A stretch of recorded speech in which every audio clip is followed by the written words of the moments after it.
All right, so we're talking hip mobility today. We're going to get into a couple of stretches using the bands and also working on some strengthening for rotation of the hip. And I'm going to walk you through this. So we want to have an anchor point that's slightly higher than our hips. I'm going to step through the band here, and I want to get it right up in to the hip crease, okay? Right where you would have like a rappelling harness or something. From here, I'm going to walk out until I'm on tension. And then I'm going to just kind of ease down into a bear stance here like this. If you're super tight and you can't bend the knee, we can just work on slowly trying to straighten the knee. Once you get the mobility from here, you can put a kettlebell and just use this as a reference point to hold on to. And then I can just kind of slowly start to work my pelvis side to side, back and forth. So I'm going to hold that position, working back and forth for about a minute. That's going to open up the back side of my hip to allow my hip to move better. I can turn around and face forward. Now I'm doing the opposite motion. I'm mobilizing the hip from the front. I'm just going to take a big step back. And then from here, I want to just actively let the band pull me in, and you can regulate how much stretch feels comfortable to you. So the key with joint mobilization is we're not stretching so much, we're putting tension on the joint capsule to lengthen that, which is going to free up the rolling and sliding of the ball and socket joint. Very important. So I'll hang out here for about 2 minutes, 1 to 2 minutes. Then, with a low anchor point, I'm going to come in, I'm going to work on hip flexion. So grab the band, again, get it right up in the hip crease. Then I'm going to come up here and grab on. This leg you're going to want on the ground, bent for stability. So I'm going to pull in here. I can hang out here for a minute. If you want to floss back and forth, that's totally fine. After about a minute, I'm going to cross over. Now I'm going to take the outside knee and bring it towards the floor.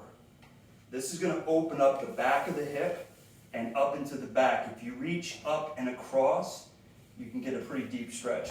I like to just go back and forth from midline down towards the floor. You may get a release in the hip, a pop, but it should always be pain-free. Back like this. If I want to go and do the other side, and that's a key point, make sure we're doing this on both sides. So again, a minute here. I can floss if I want. Once I come into here, this side for me, the left side, my lower back, very tight all the time. And usually I'll get a nice release after like 1 or 2 repetitions. I can bring my arm up and just let that stretch back and forth. I'll do about 10 of these at about this pace. Next, we're going to move into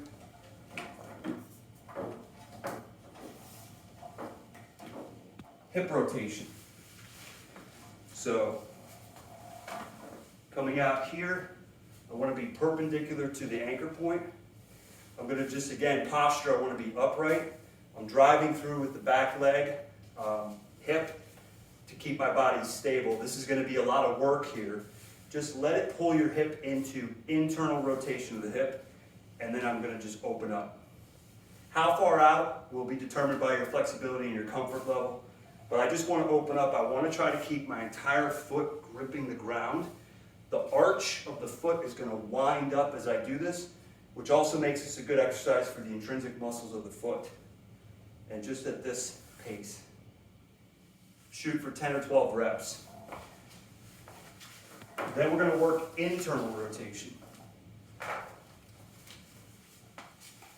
Again, same thing.